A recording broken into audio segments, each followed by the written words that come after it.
Good evening, everybody. So as Dr. Mott was saying, yes, I'm the personal trainer here on staff. My degree's in exercise science. I've used it over these 19 years with all of my different clients, and I do specialize with weight loss of every age, but I also specialize in strengthening the body, specifically strength training, resistance training. And then I do have some other specialties in rehab, as well as some sports specialties in tennis and golf. So I'd love to use my experience here at the Aesthetic and Wellness Center, and I'm going to do a presentation that's more specific about exercise. Okay, so we're ready to begin that. All right, so overall, what is medical fitness? And I think the very first thing to understand is it focuses on the whole body. And I mean not just the outside of the body, but the inside of the body, what Dr. Moe was talking about, and how it helps with all these health conditions. But overall, we use science and evidence-based tools that create a very sustainable, life-changing approach, and we look at that both short-term and long-term. All right, so on the very bottom it says the focus is optimal function and vitality. That's what we really tend to focus on in medical fitness. It's not the latest, greatest trend or whatever is happening out there in the general health club. Okay? All right, so why is medical fitness different? Let's review these couple key points. Number one, physician prescribed exercise program. That's what that stands for, is PrEP. So just imagine, this is because your physician has indicated and prescribed that you need to do regular exercise to improve your quality of life and your medical and health benefits. We do specifically have a regular medical oversight. That means that the doctor is aware of what's going on with your fitness program on a regular basis, so every few weeks. Also, your staff that are working with you are far more credentialed, they're more qualified, so there's a level up, okay? Disease management and clinical integration of your exercise program is a key component to medical fitness. So again, focusing on improving health, resolving disease issues. Each individual person's health status is taken into consideration, so add that extra individualized component when we're planning your exercise. And we want to reduce your overall health risk or injury risk. So that's kind of the key big points, and it's all summarized at the very bottom that just says, hey, this is the clinical application of personal training. All right.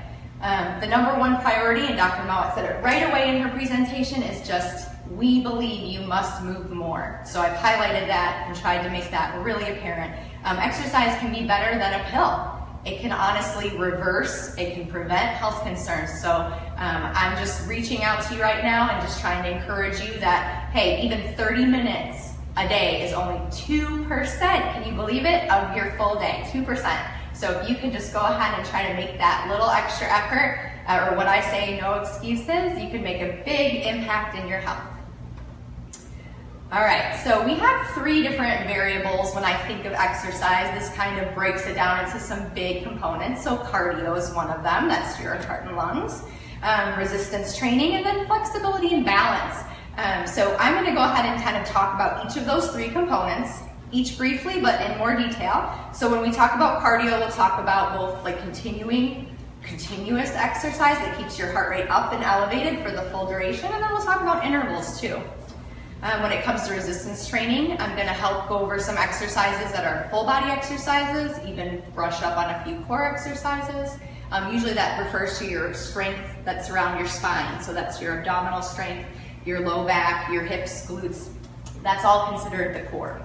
And then flexibility and balance, we'll break that down a little bit and kind of go over what posture, stability, and range of motion tonight.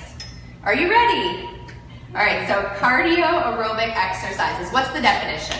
All right, it's basically any activity that engages the cardiovascular system, the heart and the lungs, mainly the heart. So what we want to do is work this muscle for a long, a prolonged rhythmical time. So when you think of cardio, you think of walking for 20 minutes. Do you think of swimming for 20 minutes? That's a long, prolonged rhythmical exercise. Okay, so that's a really good example. We're strengthening the heart. We're also going to lower the heart rate, and that just allows blood to be pumped through the body with less work. So we're efficient. That's what we want. Here's these examples, and I broke them down for you as like walking, running, swimming, kind of all those elliptical trainers you might see at a health club even. We have an elliptical trainer here. And I even thought of cross-country skiing. How many people in Florida cross-country ski? How funny is that? Okay, not everybody does, right? I know it's regional. But some other activities would be tennis, basketball, soccer. That's very cardiovascular. There's oftentimes a lot of movement involved in those sports. And the benefits, if we were to break them down, these are things that Dr. Mowat spoke about earlier, which is overall increased oxygen consumption, improving your aerobic capacity, reducing body weight, blood pressure comes down, bad cholesterol comes down, good cholesterol goes up, so all those positive things, and then insulin sensitivity, so we start to improve how we absorb insulin. Okay, what's the recommendation? How often do I have to do this? So on the bottom, I indicated that the American Heart Association recommends 30 minutes, 5 to 7 days a week of this type of activity. All right, so we're gonna move on and go to our second category, and I broke it down. This is resistance training. So what is resistance training? The definition, okay? It's a form of physical activity designed to improve muscular fitness, and it could be specific to one muscle group, or it could be specific to like your whole body, lots of muscle groups. But the idea is there's some external resistance. There's some other force like gravity, or it's a cable machine, or it's a resistance tube or a band. So those are, you know, there's always got to be an external resistance. Okay, this type of exercise should also provide a sufficient intensity. If it's not intense enough, you're not going to get the benefits that are required. We're also looking to use this form of activity to improve muscular strength and endurance, lean body mass, and bone mineral density. All right, we want to improve all these things, right? Strong bones, what does it do? Improves posture, mobility, and balance. All right, the final 3 bullet points here are still talking about benefits, kind of like the slide previous. Just wanted to make sure that I really emphasize the fact that resistance training can go ahead and it can fix a slow metabolism. So if someone is struggling with that slow metabolism, this is the big boost, okay? We can help prevent muscle mass loss with age, so that can be a complication as we age. And this strength training and resistance training really can make a difference. All right. We also can increase the tendon and strength of the ligaments that surround the joints. This is going to pay off for you for mobility and balance. And hey, of course, quality of life. We can just gain overall confidence. So I like to think that that kind of fills us up mentally too. All right, let's move on. Here's some specific examples. So on the left side of the presentation, you're going to see the things that are most common: dumbbells, barbells, kettlebells, and what we call medicine balls. So these are things that when in use, gravity is resisting against the weight of these objects, and that's what's giving you the resistance. Okay. We also have cable machines. We have one here at the studio. Those are other forms of strength training. Resistance bands. We have resistance tubes. So we can use a variety of different applications depending on what that individual needs. On the right side of the screen here are some additional type of exercises. These are often more related to using body weight. And when we do use our body weight, we are resisting because gravity is resisting against us during these movements. I find these highly effective, gets the heart rate up at the same time. So I've listed the TRX, push-ups, squats, lunges, and some core activities, even just sit-ups, crunches, or planks. This is all strength training or resistance training exercises. So lots of good examples for you. All right, so now we need to talk about that third category, and that's flexibility training. So I always start off with what's the definition of that? It's just taking a specific joint through a very specific range of motion. That's what ROM stands for, range of motion. Okay, this gives us greater freedom of movement and our improved posture. If we are restricted tight in some way, guess what's going to be restricted? Definitely your movement, and your posture is going to change. We look at flexibility as a way to also help your physical and mental relaxation. We look at flexibility to help with muscle tension and soreness, and we look at flexibility to reduce risk of injury. So I've definitely seen that this is a component you can't skip, you can't forget about. You have to keep within your exercise routine to avoid injury. All right, so did you know flexibility will deteriorate with age? Unfortunately, it really does. So we have to stay active and stretch regularly. All right, do you want to know some specific exercises? I've even put some pictures up there for you. So we have arm circles, toe touches, side bends, knee lifts, TRX, and yoga. So what I can do is just, if you look at the bottom underneath the words, you'll see the guy in the blue shirt doing yoga, and the girl to his right here, that's the TRX strap. And in this case, instead of doing like a body weight exercise, she's doing it for flexibility. She's stretching the front of her thigh in that position, okay? You can see the toe touches up above on the high right. All right, so those are some great examples. Okay, well, where do we start, right? We're here for medical fitness. Where do we start? All right, let's review exactly what medical fitness is, and I just tried to break it down into those 3 simple points. So it's physician-prescribed exercise. This type of program we do just takes into multiple medical issues into consideration, and then we have to track and document all the exercises and make sure that the physician can review these. Okay, so those are your 3 key points with that.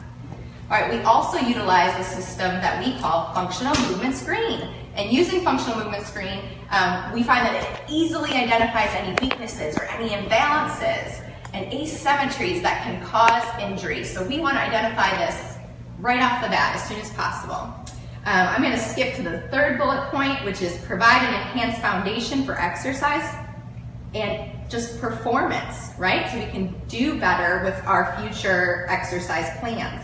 And this makes it super easy for someone like me to just get the information I need to customize your workout.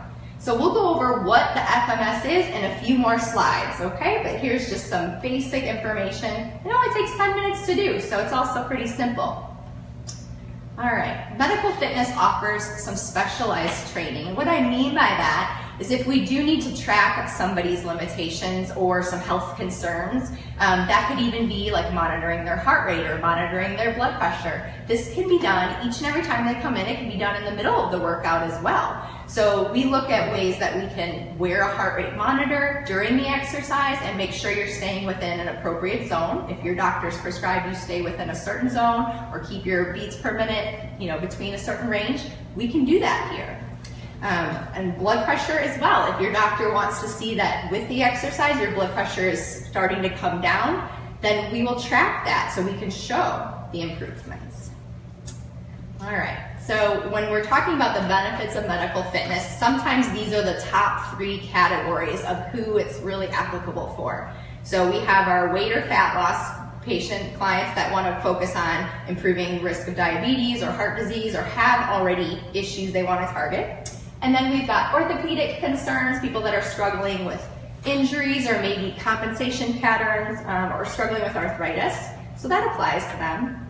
And then our 3rd one is just if we look at seniors in general and all there's 4 bullet points or so of the major concerns that they might find medical fitness to be helpful with. And that's posture, osteoporosis, muscle loss, and brain stimulation, my favorite. All right, so we're gonna dive into the first category, which was weight loss, fat loss. All right, so on this screen, I'm just keeping it really simple for you, and I'm just trying to encourage you that losing fat is a better priority over simply losing weight. So if we look at this little scale diagram here, and you can see weight loss is on the left, which you'll see a little muscle, some water, and some fat that's being lost in that example. Or we have the other side, which highlights as if all of the weight we lost from what we saw on the scale, if we lost 5 pounds, in that example, it was just fat loss only. So very much just kind of understanding what the difference between weight loss is and what the difference between fat loss is, okay? All right, we'll go into one more slide of detail with that. I'm gonna scroll down. Okay, so it's this slide. So when we're strength training and adding strength training into our routine, what that can really do is help keep the muscle tissue. So we don't lose muscle when we're dropping weight if that is the person's goal. I have these beautiful pictures that highlights just visually what 5 pounds of fat might look like inside your body and what 5 pounds of muscle looks like inside your body.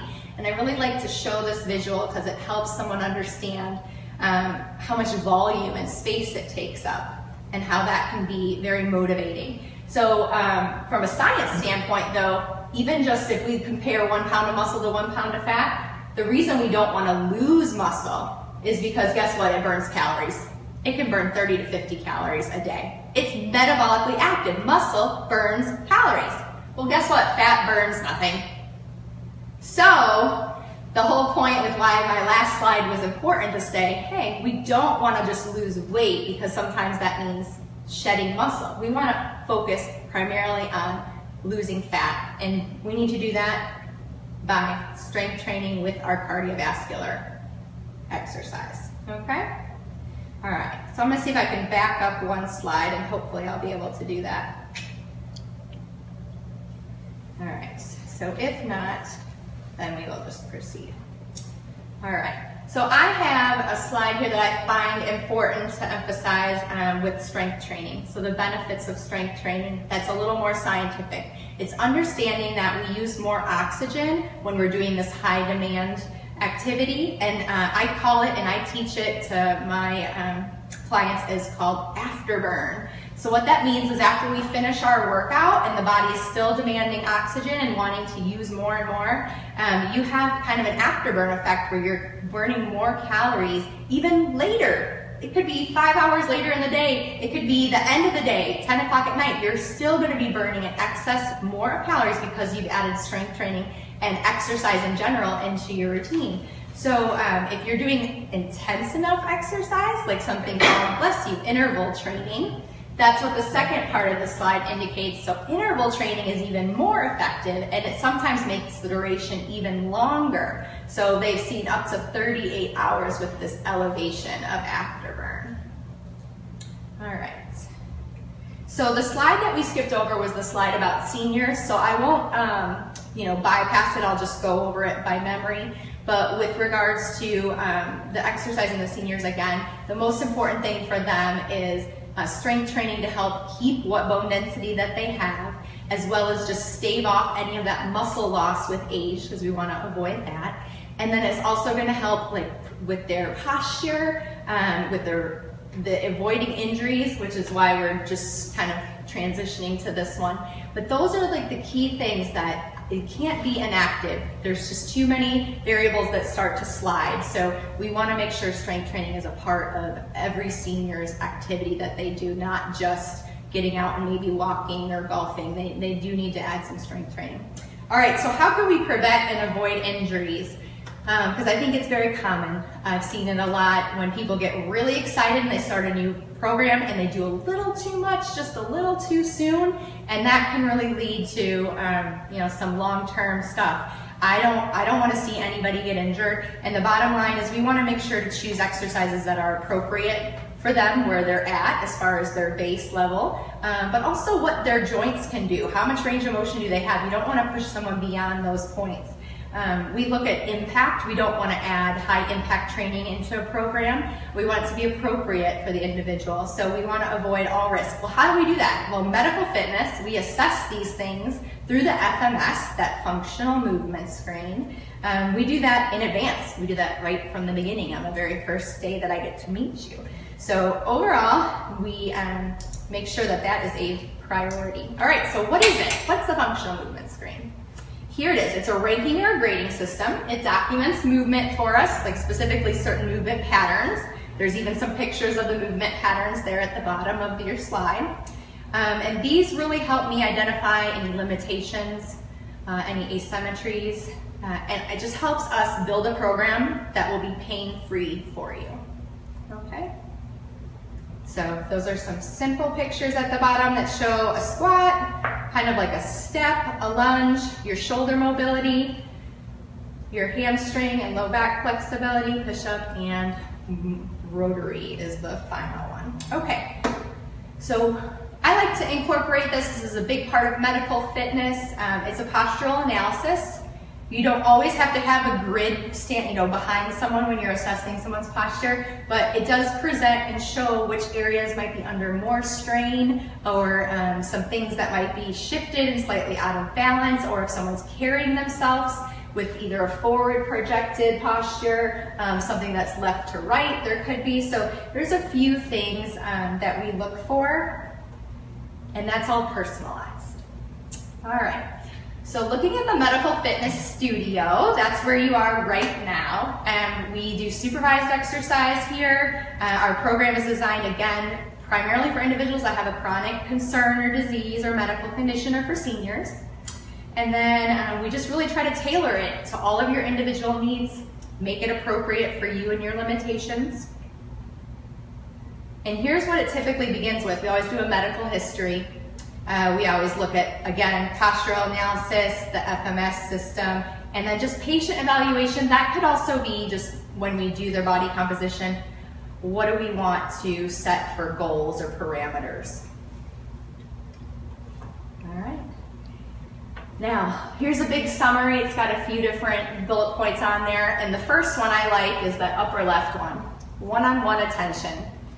Who can't benefit from one-on-one attention, right? Because I'm sorry, but if you're in a class with 8, 10 other people, you could be doing something that someone else is doing side by side with you it's absolutely not appropriate.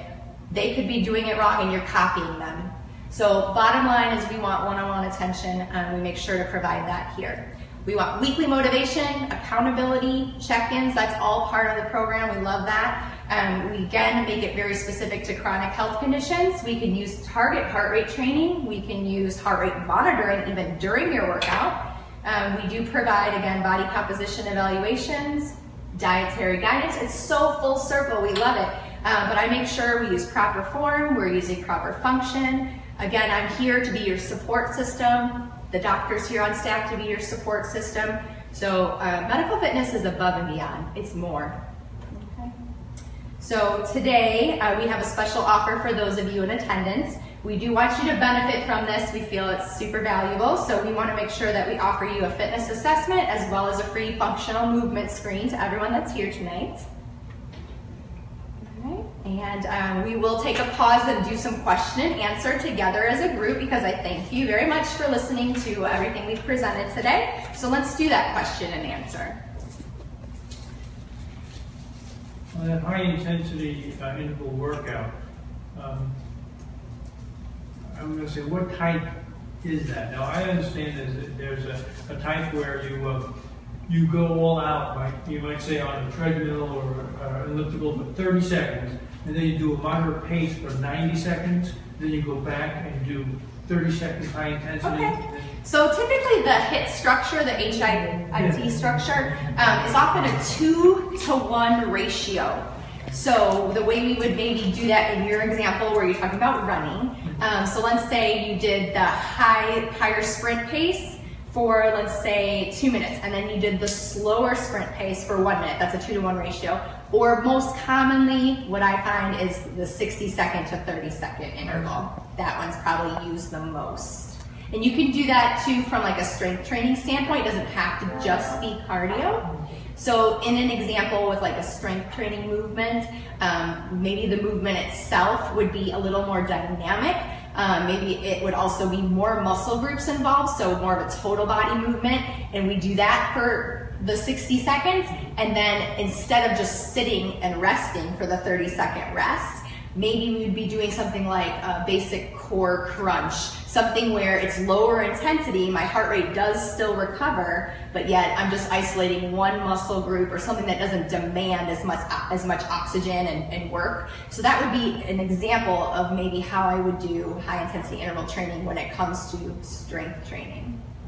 How many cycles would you go through? Well, it can vary. Sometimes, like if I have a client that's only a 30-minute session, then in that example, we may only do 20 minutes out of their 30-minute workout to be kind of that high intensity interval training. And then we'll build in some breaks that are kind of spread out within there. Because overall, I need them to be able to complete it and feel good about themselves and feel positive. And that way, when they walk out the door, they know they accomplished something. I don't usually, believe in just like, we're gonna go to full exhaustion. So I definitely try to space it out with a few intervals of even rest in between. But yeah, maybe 20 minutes out of the 30 minutes.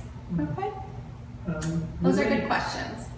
Yeah, do they still do circuit training? Where you yes. do one exercise and then you go to the next? Of course, yes. In fact, one of my clients today, our circuit was 4 different exercises. So, and we did do them successively. So after they finished the first one, they went straight to the second one, third one, fourth one. And then we did repeat the circuit again. So they did the 4 exercises again, and then after that, they rested. So that was an example of the circuit training. It just depends, how many exercises you want to put within your circuit. So it's all based on the individual, or maybe, again, how much time we have for their designated workout. Mm-hmm. But I enjoy circuit training. I think it keeps the heart rate up. Yeah. Okay, great. Thank you for asking those questions. Those were good. I would like to introduce Rachel. Mm-hmm. She's actually attending our weight loss program and fitness. So I would like her to come up and share her testimonial with our audience and our Facebook followers. So let me actually have her come up front here, and she can share with you her experience so far.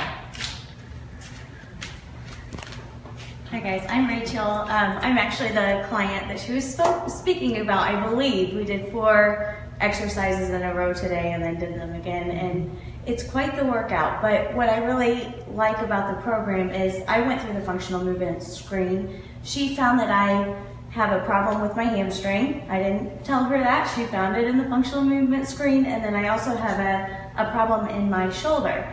And so when we do our exercise, she modifies things for me. So for example, my shoulder can't really go up like this. So if we're doing some sort of a push-up, there's a modified version. And that's what she finds. And we went really slow into it, so I'm not gonna be hurt. And she tested my body before we went into the harder, more intense sessions like we did today. But I'm also in the weight loss program. A little backstory about me is I've had kind of a yo-yo weight as I've gone through life. I'll lose weight, I gain it back. The difference, I believe, this time is that, first of all, weight loss is not easy, but I am prescribed a medication that helps with my appetite. I get my weekly appointments with the doctor, so she's monitoring. They go through a food diary with me, and I'm finding that my body is super sensitive to even salt and things I never even knew were an issue when you're trying to lose weight, and they counsel me on that stuff. As well as I'm working out 3 times a week, and I just overall feel better. I'm in my 2nd month, and I've lost about 20 pounds, and I have about 40 more to go. But that's not bad. I'm happy with it. Yeah, she's doing great. She's doing awesome. So this is what we do here. We focus on weight loss, but at the same time, we want to achieve that wellness component to all the programs that we offer here. And I thank you very much for, for you guys coming today, listening to our presentation. And we want to work with people that they want to get healthier. That's our bottom line. This is what we want. We want to be able to help patients change their lifestyle, age gracefully, delay the aging process, and get healthier. So thank you so much. I know that we had some technical difficulties with Facebook. The camera was sideways or something. I promise it's going to be better for next time. So thank you very much.